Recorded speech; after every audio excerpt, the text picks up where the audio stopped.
हाँ जी। ये चित्र जो कृष्ण का है, जो पुरानी दुनिया को लात मार रहे कृष्ण, ये हम अपने जैसे दरवाजे पर लगा सकते हैं क्या? कहीं भी लगा नहीं, उससे क्या है कि बाहर वालों को ये रहेगा कि हाँ ईश्वरीय विश्वविद्यालय के बच्चे, बाहर वाले समझेंगे हाँ इनके दरवाजे में ही कृष्ण आ रहे हैं, तो अच्छी बात है। तो इससे आएंगे तो भी। हाँ और क्या है। हाँ हाँ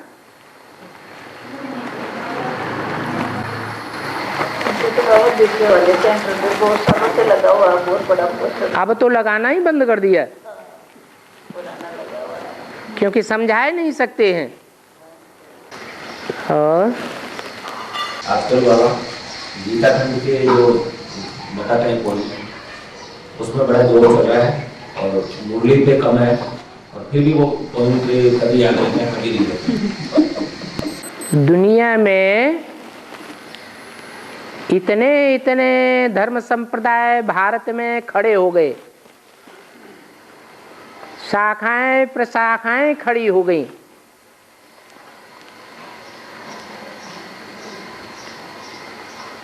सबने गीता को मुख्य माना या नहीं माना?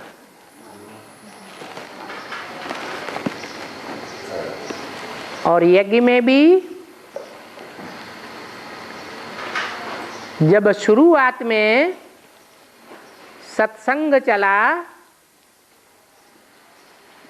तो वही संस्कृत की गीता अर्थ करके बताते थे, जो आदि में सो अंत में भी होना है। जितने भी धर्म संप्रदाय हुए, सबने अपने अपने मत के अनुसार गीता की टीका की, गीता की श्लोकों की व्याख्या की। उनके मतांतर तो झूठे हैं, सर्वव्यापी के ज्ञान के ऊपर आधारित हैं।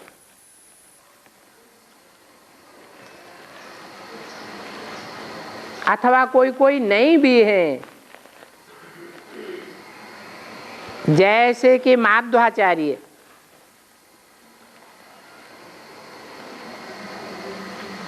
उन्होंने स्पष्ट किया है कि आत्माएं अनेक हैं और परमात्मा एक अलग है।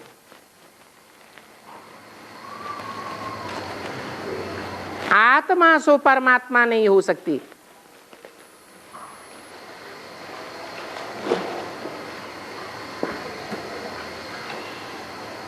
सदा काल के लिए तो हो ही नहीं सकती।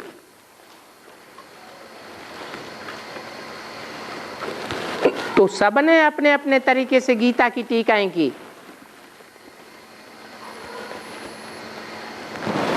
और गीता संसार का सबसे पुराना शास्त्र है। या बाद में लिखा हुआ है? सबसे पुरानी है गीता। तो ओल्ड इज गोल्ड होता है। हर चीज दुनिया की पहले पहले सतो प्रधान होती है या रजोतमो होती है। तो गीता भी सतो प्रधान थी। पहले इसमें कृष्ण का नाम नहीं डाला गया था, बाद में कृष्ण का नाम डाला गया।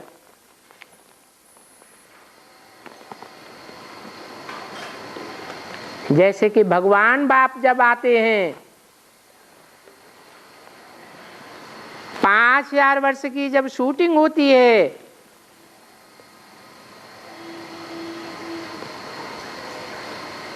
तो सच्ची गीता में कृष्ण उर्फ ब्रह्मा बाबा पिताश्री का नाम डाल करके उसे झूठा साबित कर देते हैं। ऐसे ही दुनिया में भी पहले गीता अनीश्वरवादी रचना थी, कोई साकार ईश्वर नहीं था, निराकारवादी रचना थी। बाद में इसमें कृष्ण का नाम थोप दिया गया।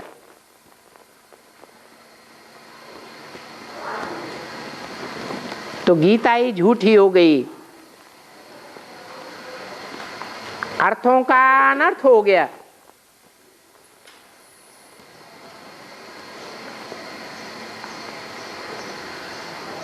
अभी अंत में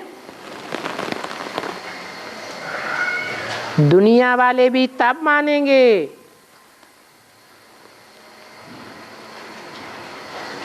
जब संस्कृत वाले गीता के भी अर्थ ईश्वरीय ज्ञान के अनुकूल क्लियर हो जावे।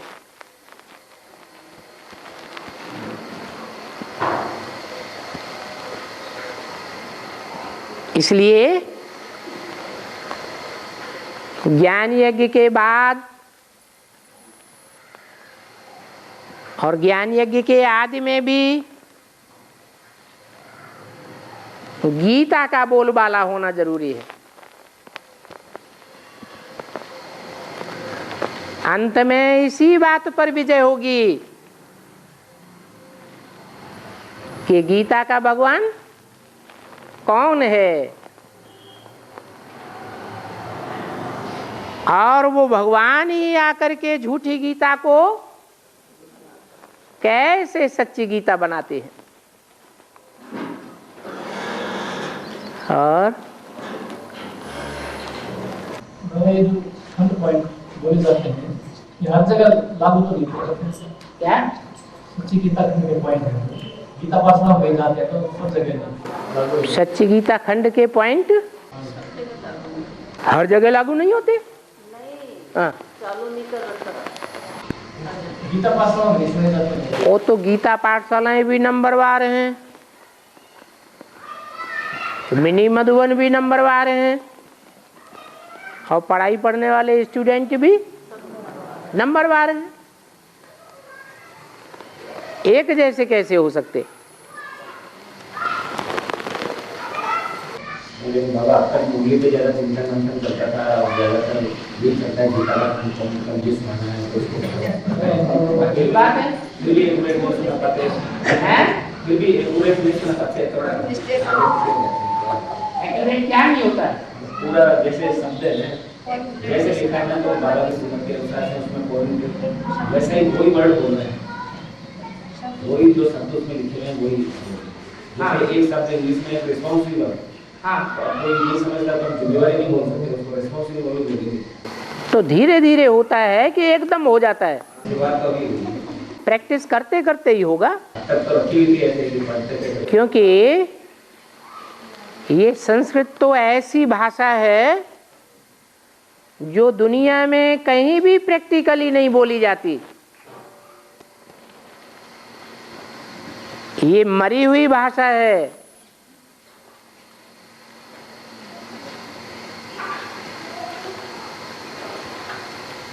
जिस भाषा में और जिस समय ये गीता लिखी गई थी वो बहुत पुरानी बात हो गई। अभी तो दुनिया ही बदल गई है।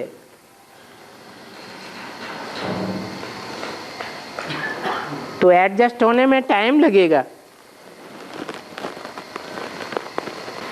और कोई ने पूछा है, बाबा ने कहा है तुम सब द्रौपदियां हो।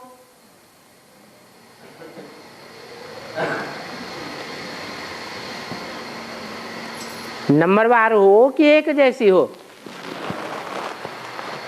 तो सबका चीरण होता है या कोई का होता है कोई का नहीं होता है? है? ये दुनिया ऐसी तेजी से बदलती जा रही है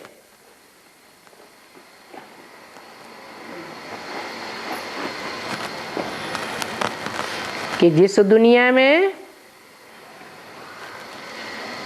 ढेर के ढेर नंबरवार दुर्योधन दुशासन फैले हुए हैं, जो कन्याओं माताओं के चीर हरण करते हैं, कोशिश करते हैं कि नंगन हो जाएं, सारे संसार के सामने इनकी बेइज्जती हो जाए।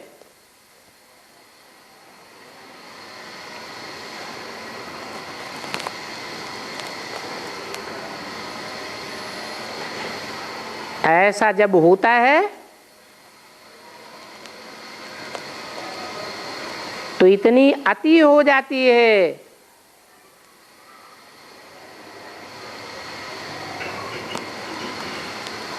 कि जो दुर्योधन दुशासन की स्टेज से पुरुषार्थ करके पार होने लगे हैं, पंडा के बच्चे, उंगलियों पर गिने जाने योग्य पांडव बन रहे हैं, वो भी कुछ नहीं कर सकते।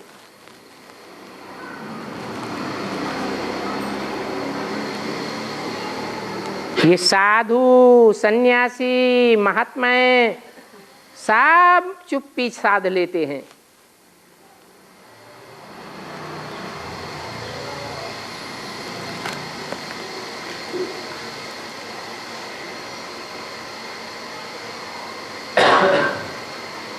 जैसे कि फर्रुखाबाद में 2-4 बार हो चुका,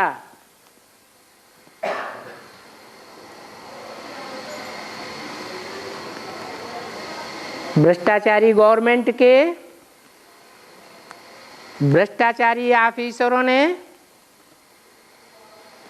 कानून के बरखिलाफ ओरली ऑर्डर निकाल दिया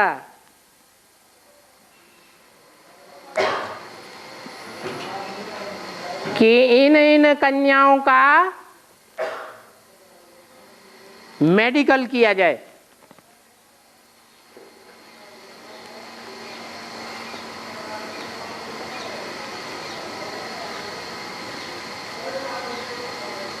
पुलिस वालों ने भी और प्रजा वर्ग में जो दुर्योधन दुशासन को सपोर्ट करने वाले हैं, उन्होंने भी ऐसी आवाज उठाई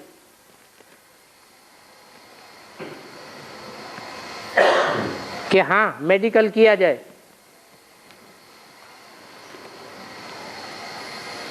जबकि सरकारी कानून है कि कोई भी कन्या माता का वर्जिनिटी का मेडिकल तब तक नहीं किया जा सकता जब तक उसकी स्वेच्छा न हो। तो भी ऑर्डर दे दिया। 98 की बात होंगे वो। हाँ जी,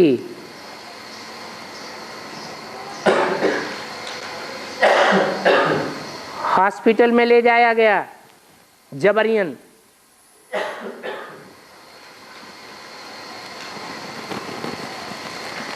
और डॉक्टर जैसे ही कमरे में पहुंचे, उन्होंने अपना काम शुरू करना चाहा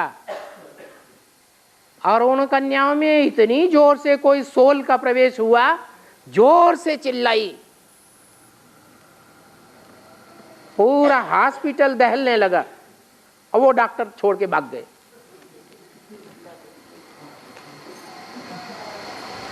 और कन्या की बेइज्जती होने से बच गई। 2-1 कन्या ऐसी भी निकली कि जिनका मेडिकल टेस्ट हुआ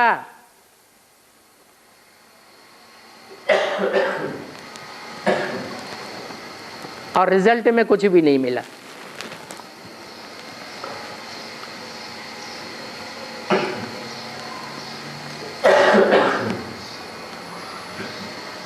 तो कैसे द्रौपदियों का चीरहरण होगा, कैसे भगवान उनके चीरहरण की बात को संसार के सामने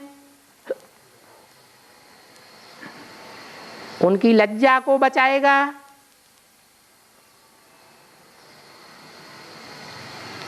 क्योंकि आज की दुनिया में तन से, मन से, दृष्टि से, वृत्ति से कोई पावन भी है कि सब पतित हैं? पतित तो सब हैं।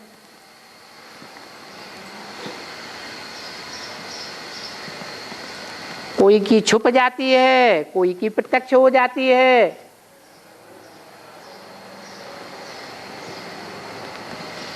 लेकिन भगवान बाप तो सबकी लज्जा बचाता है।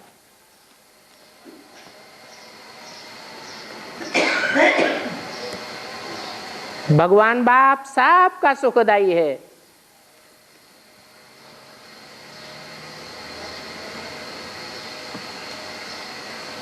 आगे चल करके वातावरण बहुत तीव्र गति से बिगड़ता जा रहा है और बिगड़ता जाएगा।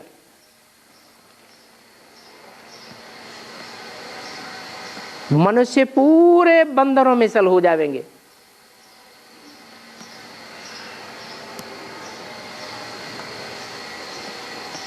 उस समय भी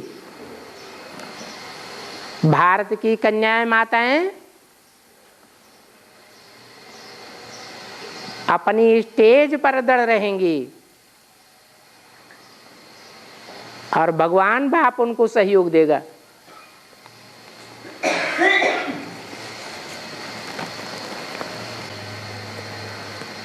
अगर सोते समय सपने में विकारी संकल्प आता है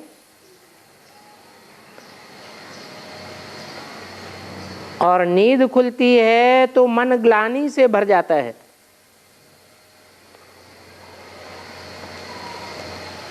उसका क्या पाप कर्म बनेगा? वो तो स्वप्न की बात है। बाबा ने तो मुरली में बोला है, संकल्प में कुछ आता है तो उसका भी कोई पाप नहीं बनता है।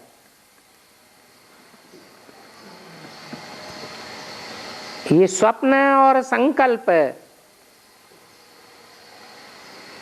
पूर्व जन्मों के किए हुए कर्मों की रिपीटेशन है।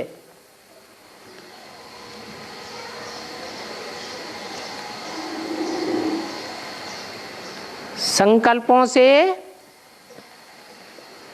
ब्रह्मा ने सृष्टि रची।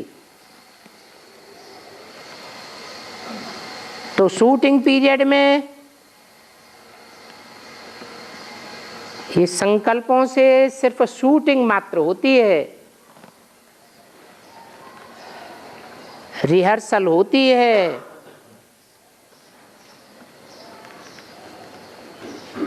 और संकल्प भी मोस्टली ऐसे ही चलते हैं जो सारा दिन बुद्धि में बखेड़ा रहता है।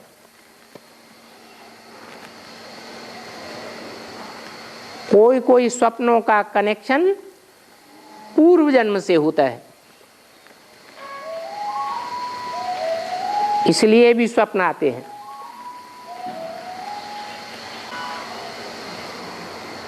तो स्वप्न के ऊपर और संकल्पों के ऊपर कंट्रोल तो करना है। लेकिन कोई दुष्ट संकल्प या स्वप्न आते हैं तो मन दुखी नहीं होना चाहिए, क्योंकि 63 जन्मों में माया तो सबको ऊपर नीचे करती है। कोई को कम करती है, कोई को ज्यादा करती है।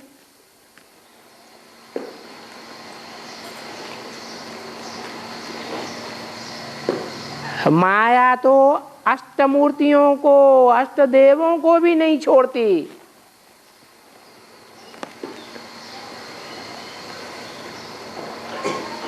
इसलिए पुरुषार्थ ऐसा करना है जो संकल्पों के ऊपर कंट्रोल कर सके। दुष्ट संकल्पों के ऊपर तो कंट्रोल करना ही है,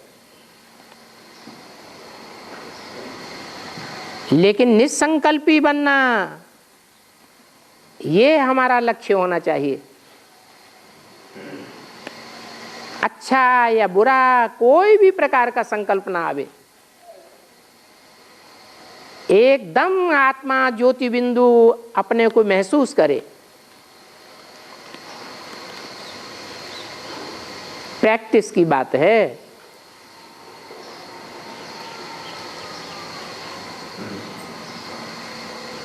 प्रैक्टिस करते करते परफेक्ट हो जाएंगे।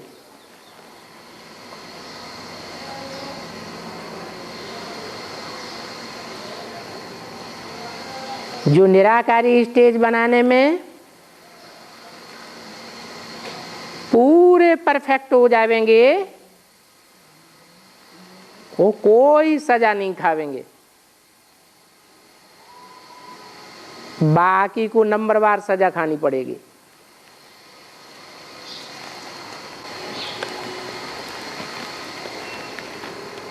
ये माया नाक से ही खास पकड़ करके क्यों गिराती है?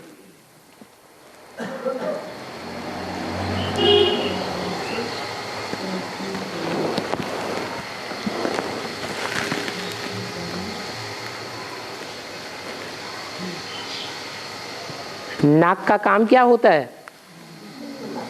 है? सूंघा सांघी करना। कौन सा जानवर होता है जिसकी घ्राण शक्ति, सूंघने की शक्ति बहुत तीखी होती है? कुत्ते की।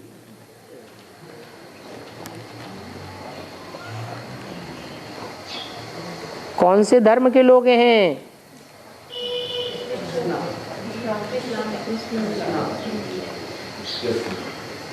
जिनमें ये कुत्ते का गुण बहुत होता है?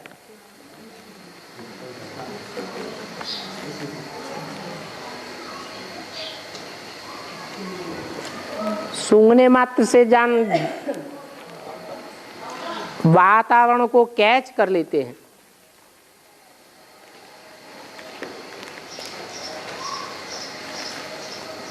ये व्यभिचारी वृत्ति की निशानी है।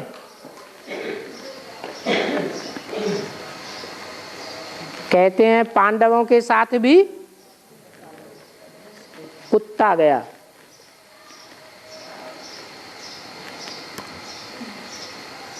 पांडव तो ऐसा पुरुषार्थ करते हैं जो स्वर्ग में जाते हैं, लेकिन कुत्ता भी उनके साथ चला गया।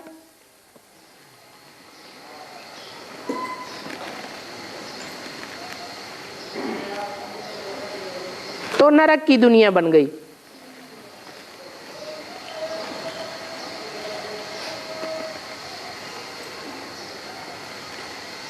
न वो कुत्ते जैसी आत्माएं जाती, न व्यभिचार की वृत्ति द्वापर के आदि में आरंभ होती।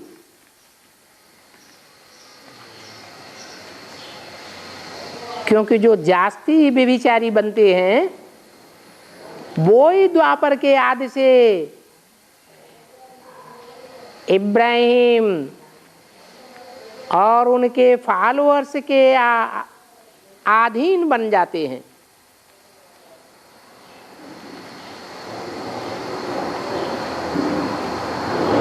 जो पक्की सूर्यवंशी आत्माएं हैं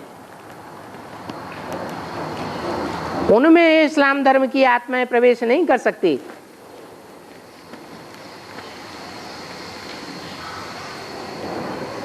गिरती कला जब संसार में शुरू होती है द्वापर के आदि में, तो सबसे पहले कौन से धर्म की आत्माएं पतित बनती हैं?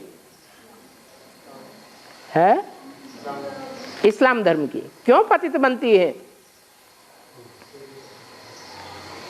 कारण कुछ तो होगा। क्योंकि भगवान बाप जब आते हैं बताते हैं कि अब व्यभिचारी बनो, पवित्र बनो,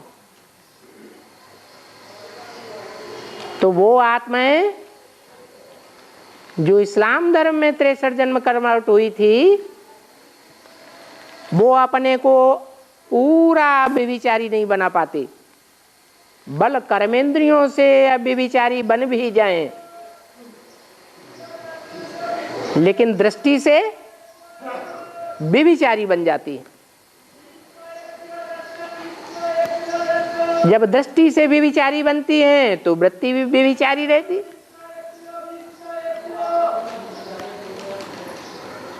तो नई दुनिया में वो कुत्ते जैसी आत्माएं जाती तो हैं,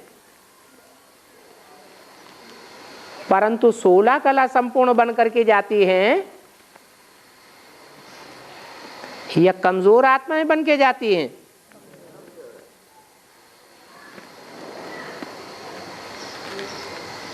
ऐसे भी नहीं कि वो प्रजावर्ग की आत्माएं हैं, क्योंकि प्रजावर्ग के लिए भी बोला है यथा राजा तथा प्रजा। सूर्यवंशी राजा होगा तो प्रजा भी सूर्यवंशी होगी। अव्वल नंबर का राजा होगा अल्लाह वल्दीन, तो प्रजा भी अव्वल नंबर की होगी।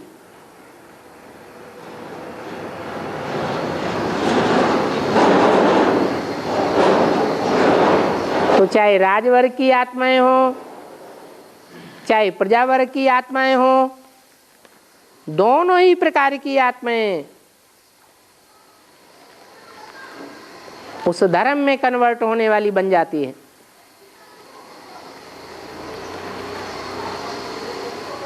क्योंकि उनमें घ्राण शक्ति ज्यादा है। सूंगा सांगी बहुत करते हैं, ये क्या करता है, हैं? वो क्या करता है, कुछ है बात जरूर। अपनी तरफ नहीं देखेंगे, दूसरों की सूंगा सांगी बहुत करेंगे।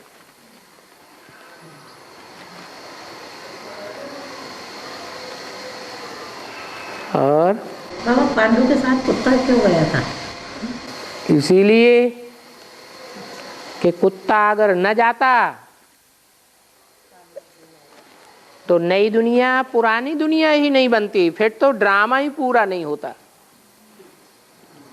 वो ड्रामा में सुख की दुनिया भी चाहिए तो दुख की दुनिया भी चाहिए।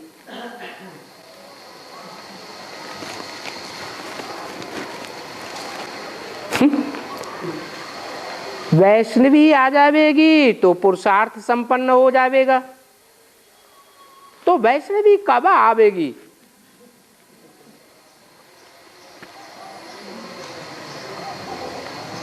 भगवान आता है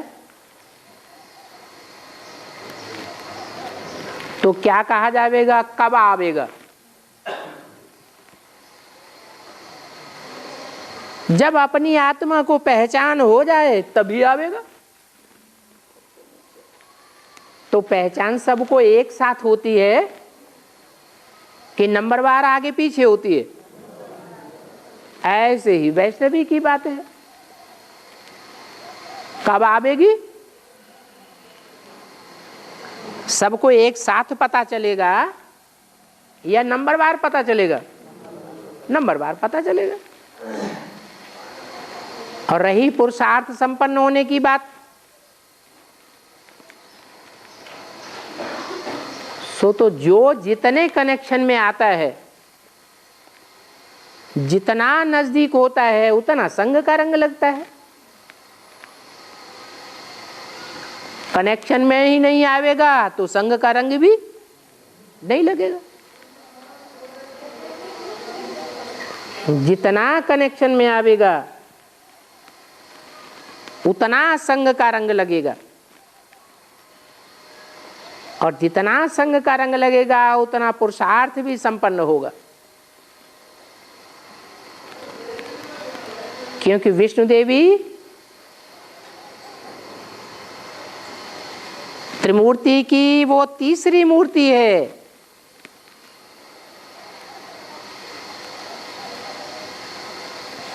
जो संपन्न पुरुषार्थी है, 63 जन्म में भी राजयोग का जो वर्तमान लक्ष्य है पवित्र बनना, धारण करती है। और संगम युग में भी पवित्र रहती है।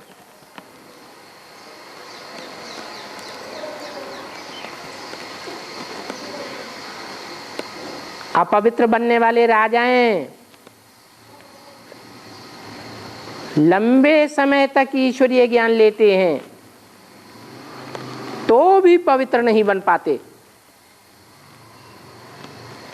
और वैष्णवी का पार्ट कैसा है?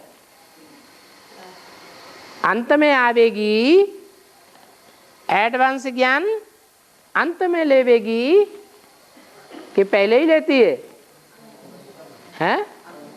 अंत में आवेगी तो भी लास्ट सो फास्ट चली जाएगी। पूर्व जन्म के पवित्रता के संस्कारों के कारण।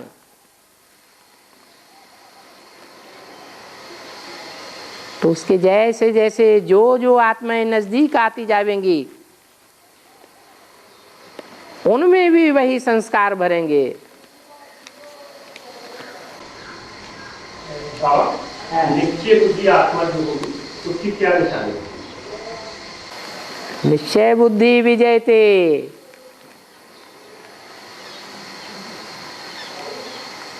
विजय किसकी होगी? जो जितना निश्चय बुद्धि होगा उसकी उतनी ही विजय होती जाएगी। इसलिए कहते हैं, शास्त्रों में भी लिखा हुआ है कि एक नारायण के लिए ही दुनिया में गायन है कि वो सदा विजयी हुआ है।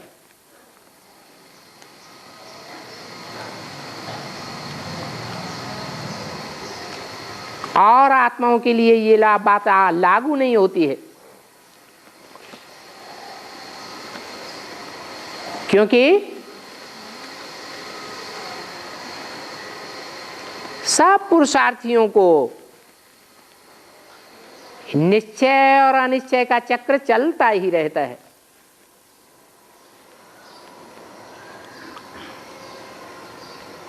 कोई को जास्ती चलता है, कोई को कम चलता है।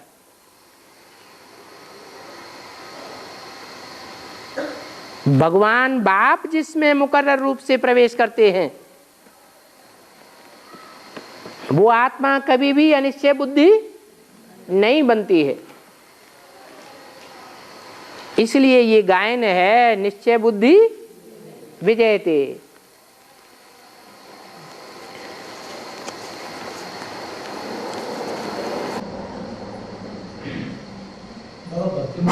भक्तिमार्ग के चित्रों में शंकर जी पार्वती को कंधे हुए उठा के, शंकर जी पार्वती को कंधे हुए उठाते हुए जा रहे हैं। और पार्वती को नहीं, सती को।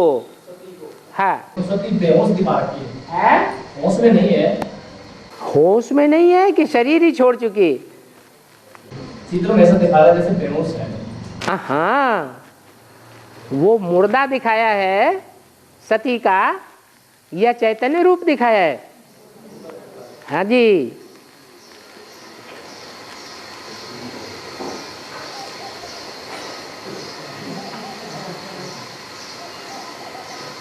कृष्ण की मृत्यु कैसे हुई और कब हुई? शास्त्रवादी तो दिखाते हैं कि बहेलिये ने पांव में तीर मारा और कृष्ण की मृत्यु हो गई। वास्तव में द्वापर युग में कृष्ण होता है क्या? द्वापर युग 16 कला संपूर्ण होता है या 8 कला संपूर्ण होता है? जब पूरा युग ही 8 कला युग संपूर्ण होता है 8 कला से जास्ती होती ही नहीं है, तो कृष्ण की 16 कला संपूर्ण कहां से हो जाएगी?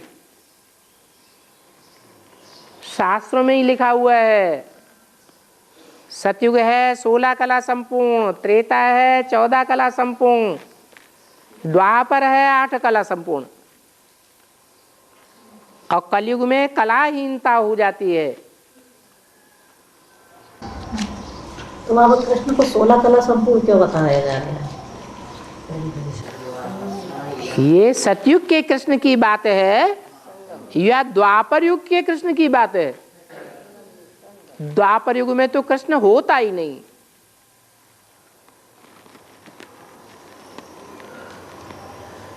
सोलह कला संपूर्ण कृष्ण को जन्म देने वाला कौन है सतयुग में?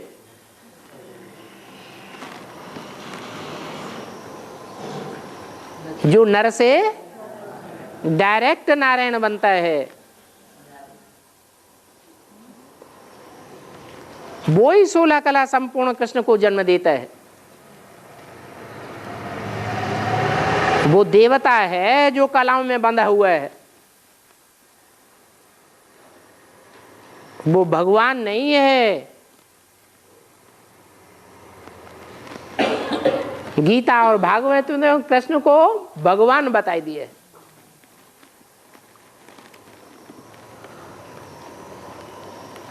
तो शास्त्रों में तो दिखाया है कि पांव में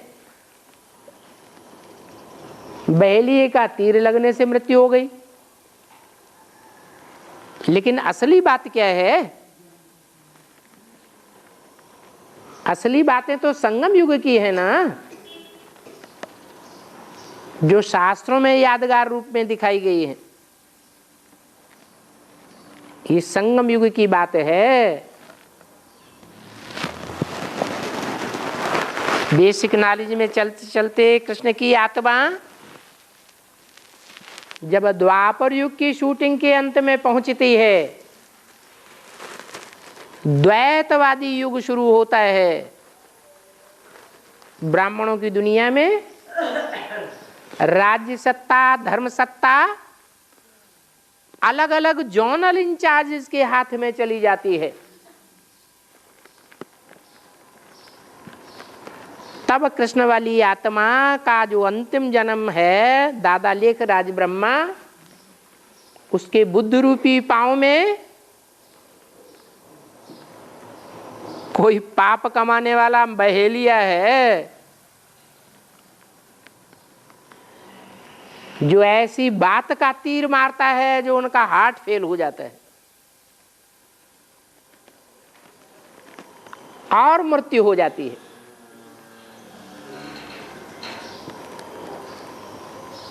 शरीर से भी मृत्यु हो जाती है, और बाप को तो उन्होंने पहले ही नहीं पहचाना था।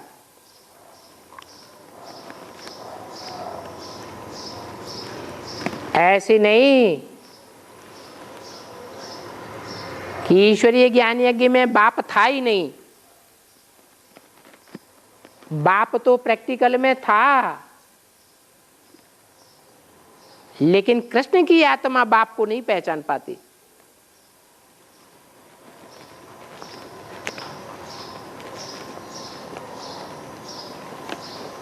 और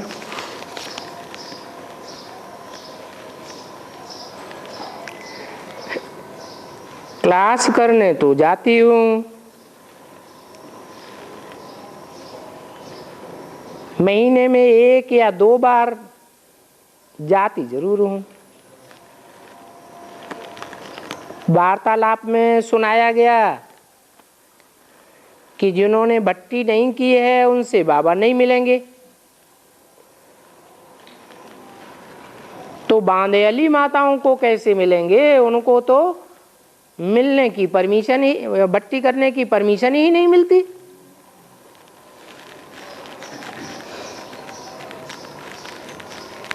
मुझे आत्मा का बाबा मार्गदर्शन करें।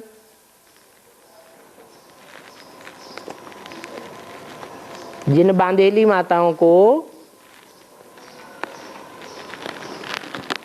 भट्टी करने के लिए परमिशन नहीं मिलती है,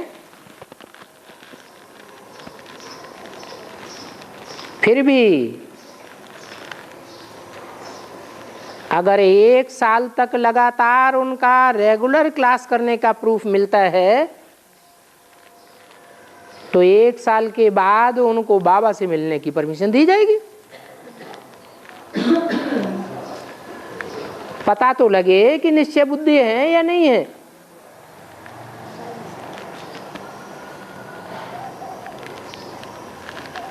और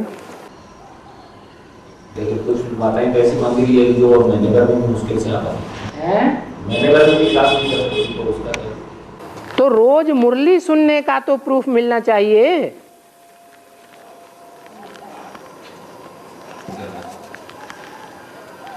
पता तो लगे कि डीवीडी और वीसीडी लगातार मंगा रही हैं, जिनके थ्रू मंगा रही हैं उनसे प्रूफ तो मिलेगा कि ये मुरली सुनने की शौकीन है, मुरली से प्यार है, माना मुरलीधर से प्यार है।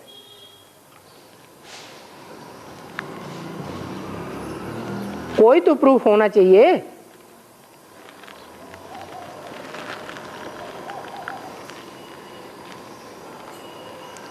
लेट का बोर्ड तो लग चुका, टू लेट का बोर्ड कब लगेगा?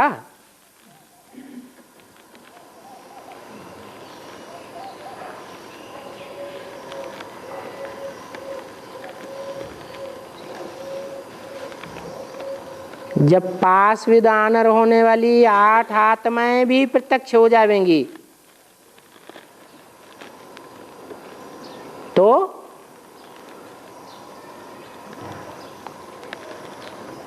स्थापना हो जाएगी या रह जाएगी? है स्थापना हुई और विनाश शुरू हो जाएगा। फिर क्या कहेंगे? टू लेट का बोर्ड लगा या नहीं लगा? है लग गया।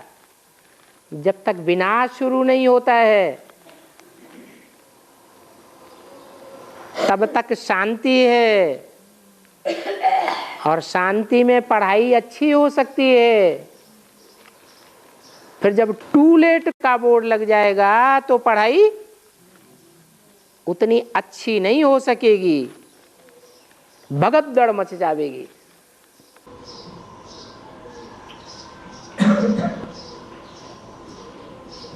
बाबा जी भक्ति के हिसाब से ऐसा कहते हैं कि श्री कृष्ण भगवान के 16,108 भोग और भोगियां हैं और वो सर्व संबंधों का लोभ होती थी।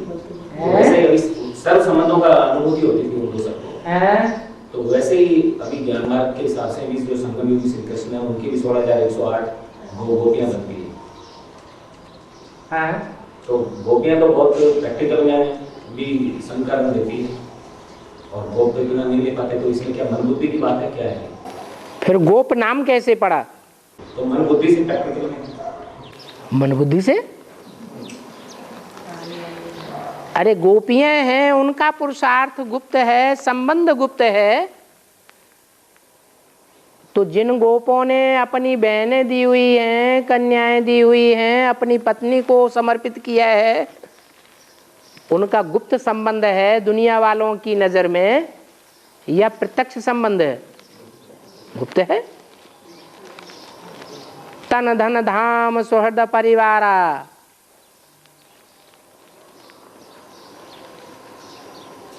देह भी अर्पण, देह के संबंधी भी अर्पण, समय भी अर्पण, संपर्क भी अर्पण, उसको कहते हैं संपूर्ण समर्पण। कितने होंगे? संख्या कितनी है? 16,108 है। वो राज परिवार है।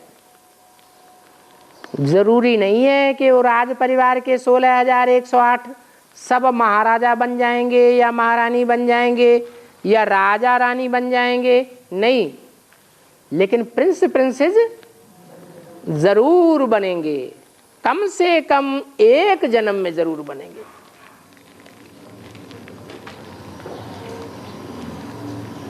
कौन से युगों में? सतयुग और त्रेता युगों में। उनकी टोटल संख्या 16,108 होगी। त्रेता के अंतिम जन्म तक ये संख्या होगी। सतयुग के आदि में कम होंगे राज परिवार वाले, और सतयुग के त्रेता के अंत में कितने होंगे? 16,108 होंगे।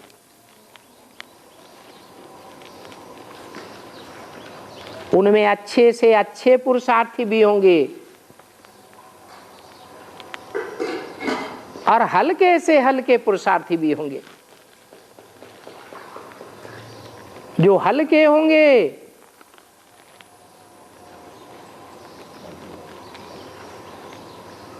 वो कोई न कोई जन्म में प्रिंस प्रिंसेस तो बनेंगे,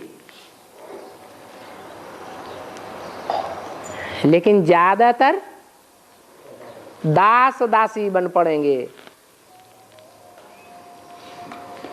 या तो राज परिवार के दास दासी बन पड़ेंगे, या तो दुनिया वालों के भी दास दासी बन पड़ेंगे।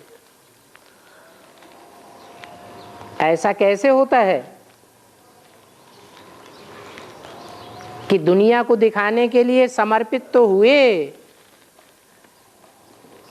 बोल बोल तो किया हम ईश्वरीय सेवा में पूरे समर्पित हैं, लेकिन फिर बाप को धोखा भी दे देते हैं। कोई बड़ा धोखा देते हैं, कोई छोटा धोखा देते हैं। इसलिए फिर नीच ते नीच पद चांडाल का भी पा लेते हैं, दास दासी बन पड़ते हैं। ऐसे निष्कष्ट राज परिवार वालों की संख्या ज्यादा होगी या श्रेष्ठ पुरुषार्थियों की संख्या ज्यादा होगी? संख्या ज्यादा किसकी होती है? हैं? जो नीचे पुरुषार्थी होते हैं उनकी संख्या हमेशा ज्यादा होती है। इसलिए बोला कि 16,000 की लिस्ट में जाने से तो अच्छा प्रजा में चले जावे, साहूकार साहूकारणी बने। कम से कम दास दासी का लकवा तो न मिले। इसका मतलब ये नहीं है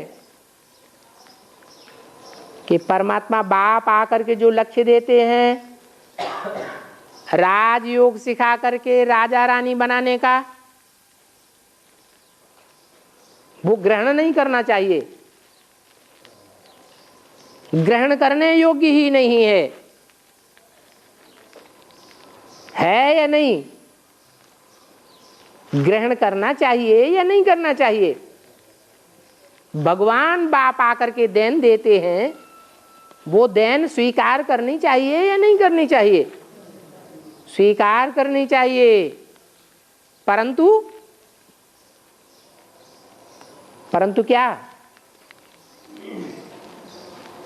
समर्पित होने के बाद फिर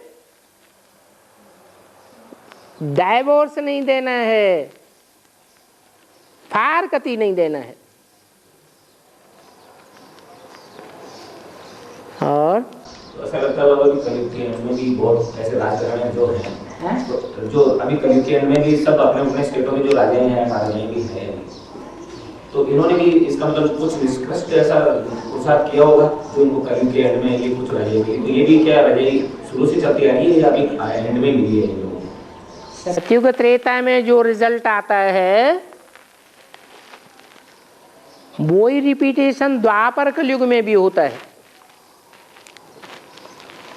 हाँ, सतयुग त्रेता में जो प्रारब्ध भोगते हैं वो संगम युग के पुरुषार्थ की भोगते हैं,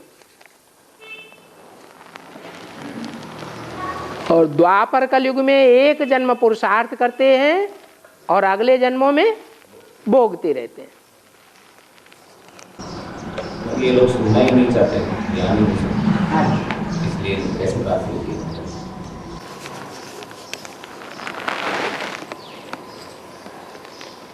हमारा किसी देहधारी से न चाहते हुए भी प्यार हो जाता है और लगाव लग जाती है, और सोते वक्त बाबा को याद करते हैं तो भी वही देहधारी याद आने लग पड़ते हैं और पूरा ही अमृत वेला खराब हो जाता है।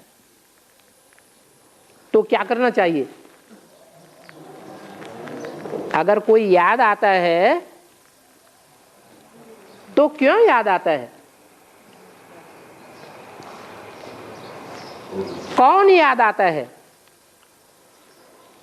मुरली में तो बाबा ने बोला है, कराची में तुम 300-400 अंदर बंद पड़े थे, कोई को देखते ही नहीं थे, तो दिल किससे लगावेंगे? किसको याद करेंगे? सदैव वहां तुम्हारे सामने एक बाबा, दूसरा न कोई। तो यहां भी चेक करना है कि हमारी आंखें किसको देखने में रस लेती हैं। आंखें ही नहीं, और कर्मेंद्रियां भी किसके संग में ज्यादा आने की आदी हो गई हैं।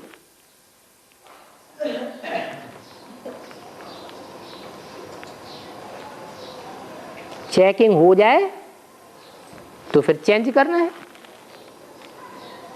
क्या चेंज करना है? एक शिव बाबा, दूसरा न कोई। क्योंकि दूसरे जो भी देहधारी हैं वो सब अपने में बांधने वाले हैं,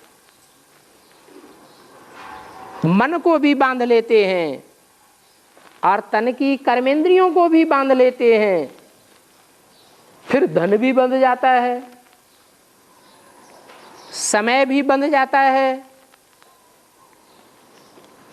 और आत्मा के जो भी संबंधी हैं जन्म जन्मांतर के, वो भी बंध जाते हैं। अभी जोड़ने का टाइम है, नए नए संबंध जोड़ने का टाइम है या तोड़ने का टाइम है? तोड़ने का टाइम है। और तोड़ने के टाइम भी कोई जोड़ना शुरू कर दे,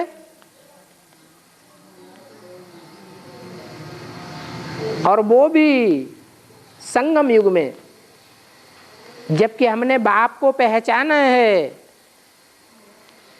तो 100 गुना बोझा चढ़ेगा या 1 गुना चढ़ेगा?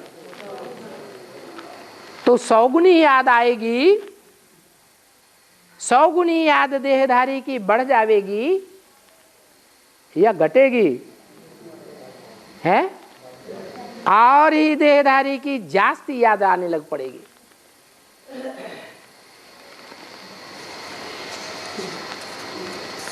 और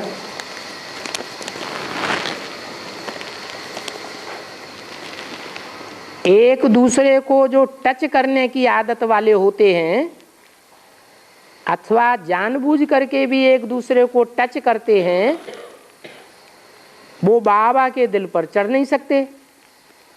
मगर अनजान में अथवा भूल में टच हो जाता है तो बाबा के दिल पर चढ़ सकते हैं क्या, या नहीं चढ़ सकते?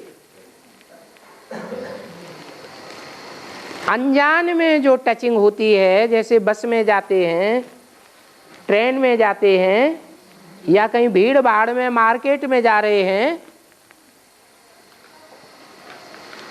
तो टच होने वालों के साथ मन का संयोग होता है। मन का तो संयोग होता ही नहीं। तो कर्मेंद्रियों का संग का रंग तब ही लगता है जब मन का संयोग होता है। अगर मन साथ नहीं देता है, दिल नहीं है, तो हिसाब किताब नहीं बनेगा।